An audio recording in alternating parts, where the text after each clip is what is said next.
नमस्कार. ठरलं तर मग मालिकेचा आजचा भाग तुम्ही पाहत आहात. आता विमलताईंनी सायलीला किचनमध्ये काही करायचं नाही आहे आणि कल्पना वहिनींनी तुम्हाला बोलावलं आहे असं सांगितल्यावर सायली आता लगेच अर्जुनकडे येते. आता अर्जुन मात्र त्याचं नेहमीप्रमाणे केसचं काहीतरी काम करत बसलेला असतो आणि बोलतो की बायको, बरं झालं अगं तू आलीस, मला कॉफीच हवी होती, दे कॉफी दे मला. आता सायली मात्र चिडते त्याच्यावर आणि कॉफीऐवजी ती तीच हात त्याच्या हातात देते. त्यावर अर्जुन बोलतो की वा, हे तर आता कॉफीपेक्षाही बेटर आहे हां, तुझा असा हात हातात धरून मी आयुष्यभर राहील वगैरे. आता त्याचा रोमॅन्टिकपणा सुरू होऊन जातो. पण सायली मात्र खूप चिडते त्याच्यावर आणि बोलते की झालं का तुमचं सुरू परत? अहो मी काय सांगते ते तरी ऐका. आईंनी आपल्या दोघांनाही त्यांच्या खोलीमध्ये बोलावलंय लगेच आणि सायलीने आज दिवसभर कुठल्याही कामाला हात लावायचा नाहीये असं देखील सांगितलंय त्यांनी विमलताईंना. मला तर आता खूप टेन्शन आले, असं का सांगितलं असेल? आता अर्जुनला देखील या गोष्टीचं टेन्शन येतं आणि दोघेही आता लगेचच प्रताप आणि कल्पनाच्या खोलीमध्ये येतात. तर प्रताप आणि कल्पना त्या दोघांचीही वाटच पाहत असतात आणि आल्यावर लगेचच कल्पना अर्जुनला सांगते की अर्जुन आधी दार बंद कर. आता मात्र सायली आणि अर्जुन घाबरून जातात की एवढं काय झालं, एवढं काय महत्त्वाचं बोलायचं असेल या दोघांनाही. आणि अर्जुन जाऊन आता दार बंद करतो. त्यावर आता प्रताप बोलायला सुरुवात करतो. आता खरं तर अर्जुन आणि सायली खूप घाबरून गेलेत आणि अर्जुन विचारतो की काय झालंय, घरात सगळं काही ठीक आहे ना, काही प्रॉब्लेम झालाय का घरामध्ये? त्यावर आता प्रताप त्याला बोलतो की हो, सगळं काही ठीक आहे, काही एक प्रॉब्लेम झालेला नाही आहे. अरे पण तुझं लक्ष तरी कुठे असतं की घरामध्ये काय चाललंय काय नाही, छोट्या छोट्या गोष्टींकडे देखील तुझं काही लक्ष नसतं. आता मात्र सायली देखील काळजीत पडते आणि विचारते काय झालं, पूर्ण आजींना तर काही झालं नाही आहे ना, अस्मिता ताई ठीक आहेत ना? त्यावर कल्पना बोलते की हो, त्या दोघेही अगदी ठीक आहेत, कोणाला काही एक झालेलं नाही आहे. त्यावर आता प्रताप अर्जुनला बोलतो, अरे या सगळ्यामध्ये तुझ्या बायकोकडे लक्ष तरी आहे का? तू तिच्यासाठी वेळ तरी देतोयस का? म्हणजे तुम्ही त्या नागराजच्या केसमध्ये इतके गुंतून गेलाय, त्याआधी त्या महिपतच्या केसमध्ये तुम्ही एकमेकांसाठी वेळसुद्धा देत नाही आहात. त्यावर कल्पना बोलते हो ना, अरे तुम्ही तरुण मुलं आहात, तुम्ही आत्ताच हिंडला फिरला पाहिजे वगैरे वगैरे. आता हे दोघेही सायली आणि अर्जुनला समजावत असतात की तुम्ही तरुण आहात, आत्ताच तुम्ही फिरलं पाहिजे, एकमेकांना टाईम देत जा वगैरे. आता हे ऐकून सायली आणि अर्जुनचा जीव थोडासा भांड्यात पडतो की चला बाबा, घरामध्ये तर काही वाईट घडलेलं नाही आहे, टेन्शन घेण्यासारखं तरी काही नाही आहे म्हणून. आता प्रताप देखील या दोघांना समजावत असतो की थोडा तरी वेळ एकमेकांसाठी काढा, तुम्ही ते नागराजच्या केसच्या मागे लागू नका. फक्त ते केस काही कुठे पळून चालली नाही आहे, एक दिवस केसचं काम नाही केलं तर काही केसमध्ये काही लगेच इतक्या उलथापालथ होणार नाही आहे. त्यामुळे एक दिवस का होईना तुम्ही दोघंही एकमेकांसाठी वेळ काढा. तर आता सायली आणि अर्जुनला मात्र हे काही पटत नाही. त्यावर अर्जुन बोलतो की हो डॅड, मला पटतंय तुम्ही काय सांगताय, पण आता खरंच शक्य नाही आहे ते. अहो नागराज काकाला शिक्षा कसं होईल, खरं तर यावरच सध्या आमचा फोकस आहे. आणि हे सोडून आता तुम्ही आम्हाला असं फिरायला जायला वगैरे सांगताय, तर आम्ही खरंच दुसऱ्या कुठल्या देखील गोष्टीचा विचार करू शकत नाही आहे आता. त्यावर आता कल्पना आणि प्रताप त्याला समजावतात की हो तुझं बरोबर आहे, पण जर एक दिवस नाही केलं केसचं काम तर काय होईल? म्हणजे बायकोसोबत वेळ घालवण्यासाठी एखादी सकाळ एखादी दुपार तर तो काढूच शकतो ना, त्यामध्ये एवढं काय आहे? एक काम करा, तुम्ही दोघेही बाहेर जा आणि हो, बाहेर गेल्यानंतर पण फक्त त्या केसवरच चर्चा करत बसू नका. एक काम करा, तुम्ही आत्ता लगेचच बाहेर जा. आता प्रताप त्यांना सांगतो की तुम्ही आत्ता लगेचच्या लगेच बाहेर जा. त्यावर अर्जुन बोलतो की आत्ता, एवढ्या सकाळी? त्यावर कल्पना लगेच बोलते की हो, मी विमलला तसं सांगितलं आहे की तुम्हाला दोघांना काही आज घरी नाश्ता मिळणार नाही आहे म्हणून, त्यामुळे तुम्ही दोघांनीही नाश्ता करण्यासाठीच बाहेर जायचं आहे. आणि हो, तिथे गेल्यानंतर केस संदर्भात काही बोलत बसू नका. आता मात्र अर्जुन बोलतो की आता सुप्रीम कोर्टाची ऑर्डर आली आहे म्हटल्यानंतर न ऐकून कसं चालेल बरं? आणि आता सायली आणि अर्जुन दोघीही आता तयार होण्यासाठी तिथून निघून जातात. तर इकडे ही समीरा म्हणजे साक्षी ती मात्र आता नागराजला देखील अटक झाली आहे म्हणून खूप टेन्शनमध्ये असते आणि विचार करत असते की अण्णांनाही अटक झाली आणि त्यामागोमाग नागराज अंकललाही, म्हणजे सायली अर्जुनला कळालं नसेल ना की मी जिवंत आहे म्हणून. आणि तेवढ्यातच तिथे सचिन येतो. तर सचिनला पाहून ती खरं तर दचकतेच. त्यावर सचिन विचारतो, काय ग, काय झालं तुला घाबरायला? त्यावर समीरा बोलते की नाही, काही नाही. त्यावर सचिन बोलतो की आपण दोघेच आहोत घरात, तरी काही तेवढी घाबरतीये. चल आपण ना ब्रेकफास्ट करण्यासाठी बाहेर जाऊयात एका रेस्टॉरंटमध्ये वगैरे. त्यावर आता ही समीरा लगेच बोलून जाते, नाही नको, कशाला ना, कोणी ओळखलं तर. त्यावर आता सचिन बोलतो, काय, कोणी ओळखलं तर म्हणजे? आता सावरासावर करण्यासाठी साक्षी बोलते की नाही नाही, म्हणजे जर तिथे आपल्याला कोणी ओळखीचं भेटलं तर मग तेच उगाच आपल्यासोबत गप्पा मारत बसणार वगैरे, आपला नाश्ताही बाजूला राहणार आणि आपला टाईमही बाजूला राहणार, त्यांच्याशीच बोलत बसावं लागणार आपल्याला. त्यापेक्षा ऐक ना, आपण काहीतरी इथेच ऑर्डर करूयात ना. त्यावर सचिन बोलतो की नाही, मला तर गरमागरमच नाश्ता करायचा आहे, मला असं ते गार करून नाही खायचं आहे. तू आवर पटकन, आपण लगेच जाऊन येऊयात. आणि आता हा जास्तच फोर्स करत असतो साक्षीला, त्यामुळे साक्षीचं देखील त्याच्या पुढे काही चालत नाही आणि ती देखील त्याला सांगते की तू 2 मिनिट थांब फक्त, मी लगेच रेडी होऊन आले. आणि आता ती तयार होण्यासाठी जाते आणि गॉगल आणि मास्क घालून येते की जेणेकरून तिला कोणी ओळखू नये. त्यावर आता सचिन विचारतो की हा मास्क कशासाठी? त्यावर साक्षी सांगते की काय ना, की मला ती धुळीची ॲलर्जी होते ना, मला थोडी ॲलर्जी झाल्यासारखं वाटतंय, त्यामुळं हे बेटर राहील थोडंसं.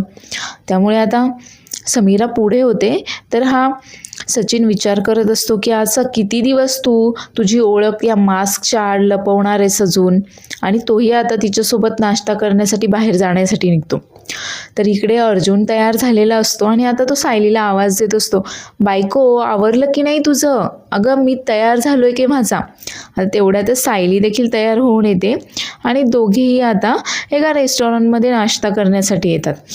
आता सायली मेनू कार्ड पाहत असते तर तिथे काही फॉरेन डिशेस वगैरे असतात ज्याची नावं देखील आता सायलीला व्यवस्थित वाचता येत नसतात. त्यावर आता सायली बोलते की काय हे, काय असतं यामध्ये, मी हे कधी खाल्लेलं पण नाही, अहो त्याची नावं पण किती विचित्र आहेत. त्यावर आता अर्जुन तिच्यावर हसतो.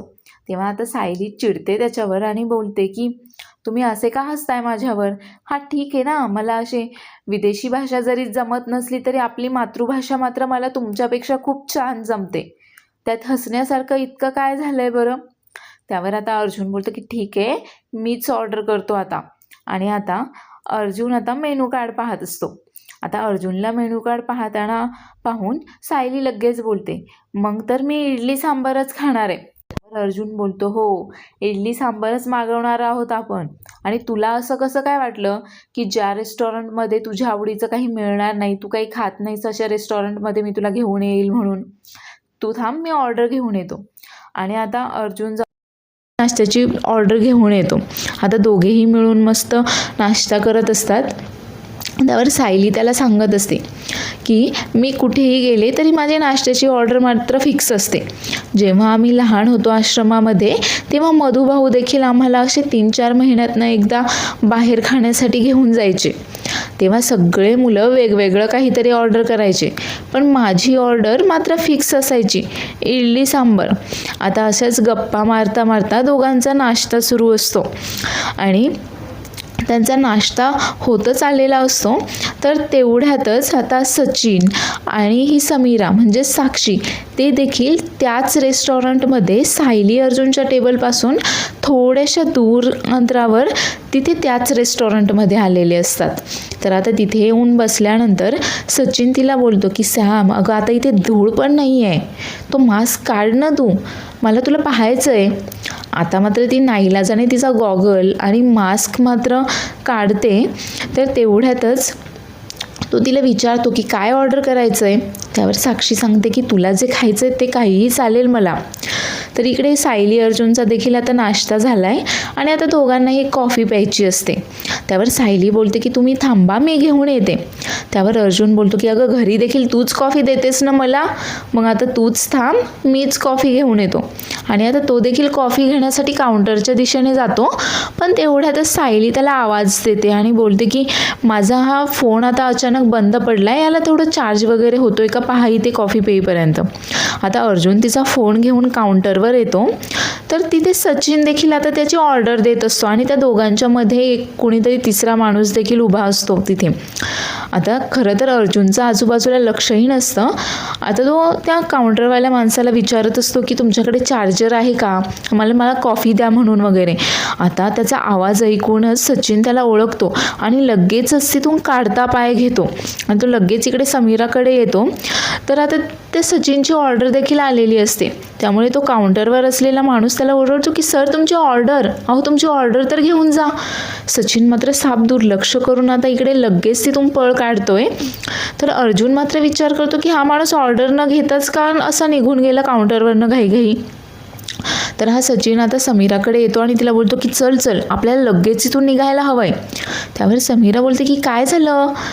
त्यावर सचिन सांगतो की अगं माझा एक कॉल आहे आणि त्यासाठी मला एक फाईल लागणार आहे जी की मी घरीच विसरलो आहे, त्यामुळे चल आता पटकन.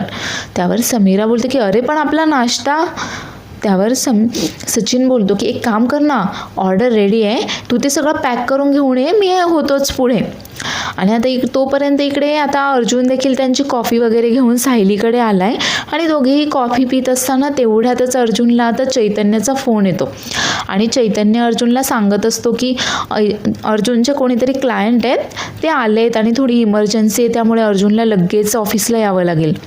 त्यामुळे अर्जुन आता सायलीला सांगतो की थोडंसं अर्जंट आहे, ते क्लायंट थोडेसे अर्जंटली आलेत मला भेटायला, आपल्याला ऑफिसला जावंच लागेल लगेचच. त्यावर सायली सांगते की हो ठीक आहे, तुम्ही आता निवांतपणे कॉफी प्या, तोपर्यंत मी माझा फोन घेऊन येते. आणि आता तो फोन आणण्यासाठी सायली देखील इकडे काउंटरवर येते.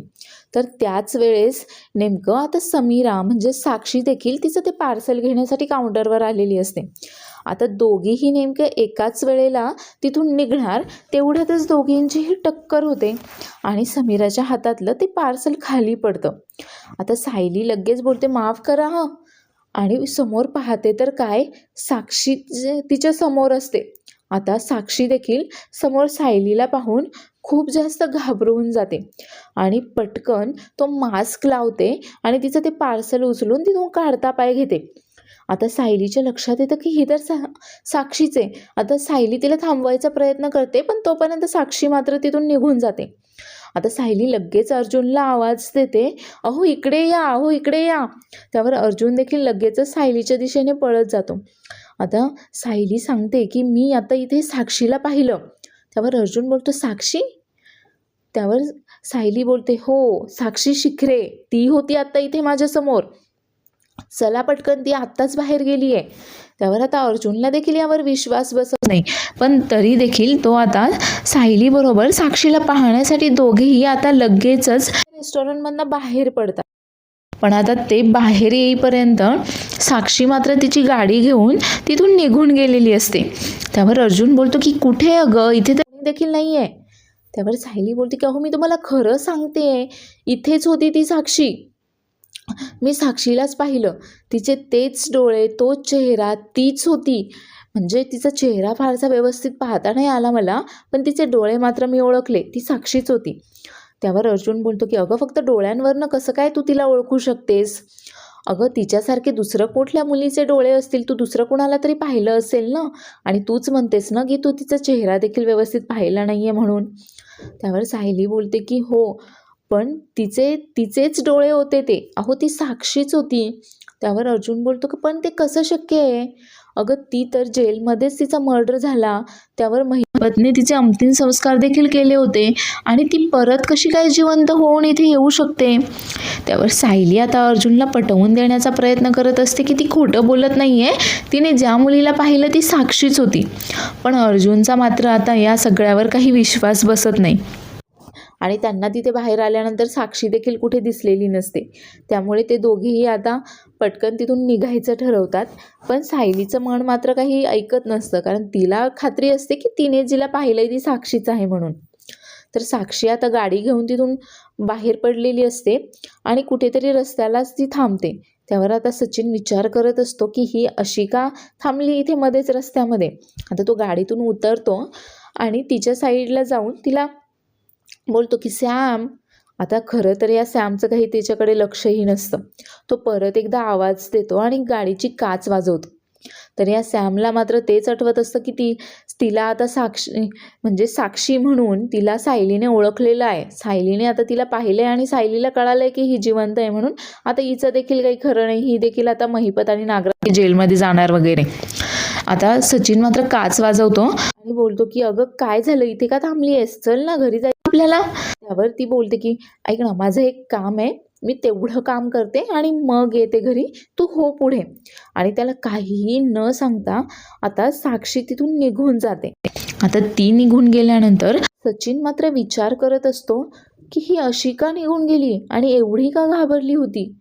म्हणजे हिने देखील तिथे अर्जुनला पाहिलं की काय. आता हाच विचार हा देखील करतोय इथे.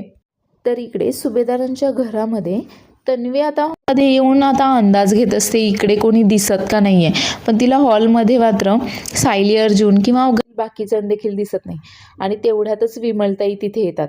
आता तन्वी त्यांना विचारते, इकडे इकडे घरातील सगळेजण कुठे गेलेत, सायली, अर्जुन कुठे गेलेत, नाही म्हणजे काही झालं नाहीये ना घरामध्ये. त्यावर आता विमल तिला काहीही न सांगता तिथून निघून जाते व बोलते मला काही माहीत नाही आहे ते. आता तेवढ्यातच प्रतिमा हॉलमध्ये येते. आता प्रतिमाला पाहून तन्वी लगेच नाटक करत तिच्याकडे जाते. आई, अगं नागराज काका असं कसं काय वागू शकतात गं, म्हणजे ते एवढा नीचपणा कसं काय करू शकतात.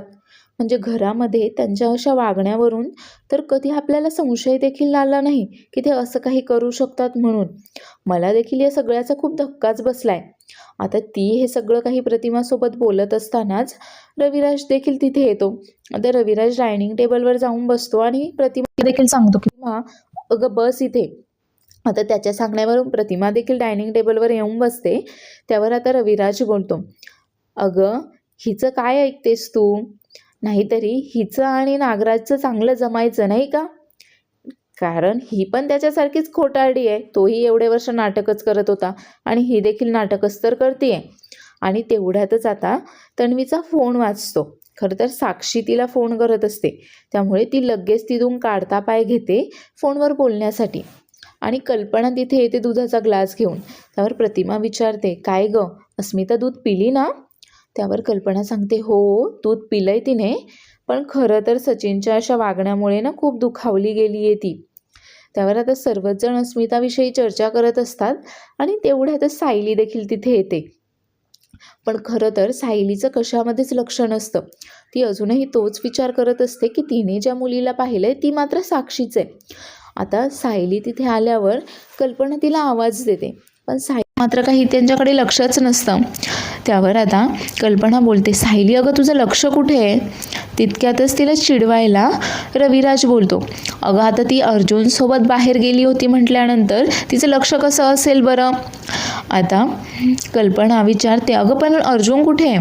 त्यावर सायली सांगते की त्यांना ऑफिसचं काम आलं थोडं अर्जंट, त्यामुळे ते परस्पर तिकडनं तसेच ऑफिसला गेलेत. तर सायली मात्र विचार करत असते की ती साक्षीच तर नव्हती ना. मला तर खात्री वाटते की ती साक्षीच होती म्हणून.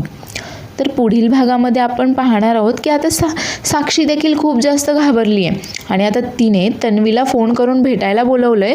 तर तन्वी तिला अजून घाबरवून देते की अगं तुला कळतंय का, आता आपल्याला वाचवायला अण्णा सर देखील नाही आहेत, नागराज काका देखील नाही आहेत, तुला बाहेरच का पडलीस तू, तुला कोणी ओळखलं तर आता काय होईल, तू आता बाहेर पडू नकोस वगैरे. तर आता ही साक्षी घरी येते आणि सचिनकडे आता ती त्याचा फोन मागत असते चेक करण्यासाठी.